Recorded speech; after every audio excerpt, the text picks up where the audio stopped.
नमस्कार, जय श्री कृष्ण। माया करिश्मा पेसवाणी ऐं मुंहिंजे चैनल में तव्हांजो स्वागत आहे।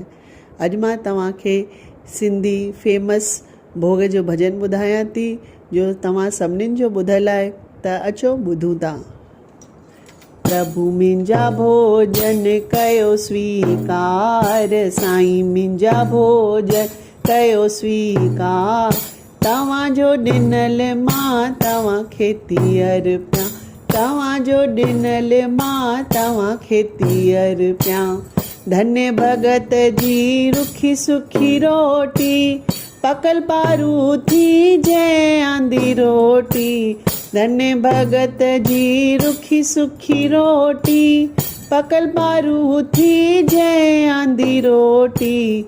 प्यारा तैंजो कई सम्मान, मिठा तैंजो कई सम्मान, तव्हांजो ॾिनल मां तव्हांखे थी अर्पियां, तव्हांजो ॾिनल मां तव्हांखे थी अर्पियां।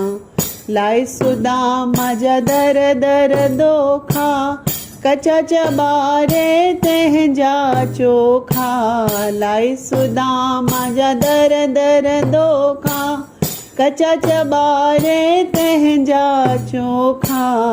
कचन पकन जो कैवन गुमान, कचन पकन जो कैवन गुमान, तव्हांजो ॾिनल मां तव्हांखे थी अर्पियां, तव्हांजो ॾिनल मां तव्हांखे थी अर्पियां।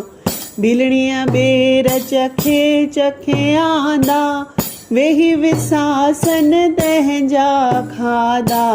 बिलणीअ ॿेर चखे चखे आंदा, वेही विसासन तंहिंजा खाधा। गिदलाईअ जो कैवन गुमान, गिदलाईअ जो कैवन गुमान, तव्हांजो ॾिनल मां तव्हांखे थी अर्पियां, तव्हांजो ॾिनल मां तव्हांखे थी अर्पियां। कुबड़ी माला ठाहे ठाहे आंदी, कृष्ण मुरारी गले में पाती। कुबड़ीअ माला ठाहे ठाहे आंदी, कृष्ण मुरारीअ गले में पाती।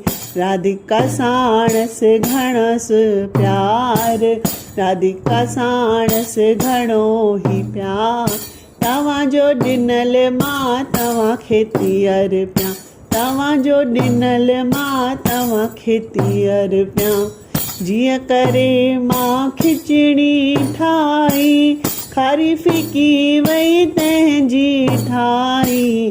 खारी फिकीअ जैव खंड जे समान, खारी फिकी कैव खंड जे समान, तव्हांजो ॾिनल मां तव्हांखे थी अर्पियां, तव्हांजो ॾिनल मां तव्हांखे थी अर्पियां।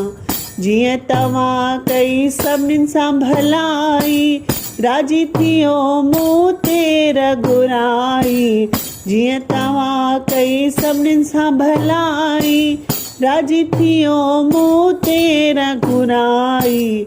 भोग खाई वन मिठा मुंहिंजा राम, भोग खाई वन प्यारा भगवान, तव्हांजो ॾिनल मां तव्हांखे थी अर्पियां, तव्हांजो ॾिनल तव्हांखे थी अर्पियां। प्रभु मुंहिंजो भोजन करियो स्वीकार, प्यारा मुंहिंजा भोजन कयो स्वीकार, तव्हांजो ॾिनल मां तव्हांखे थी अर्पियां। त इहो अॼु जो भॼन तव्हांखे कीअं लॻो कमेंट करे ज़रूरु ॿुधाईंदा ऐं लाइक ऐं शेयर कंदा ऐं मुंहिंजे चैनल खे सब्सक्राइब करणु बिल्कुलु न भुलिजो ऐं बेल आइकन खे ज़रूरु प्रेस कजो त जीअं त तव्हांखे नोटिफिकेशन अची वञनि। Thank U.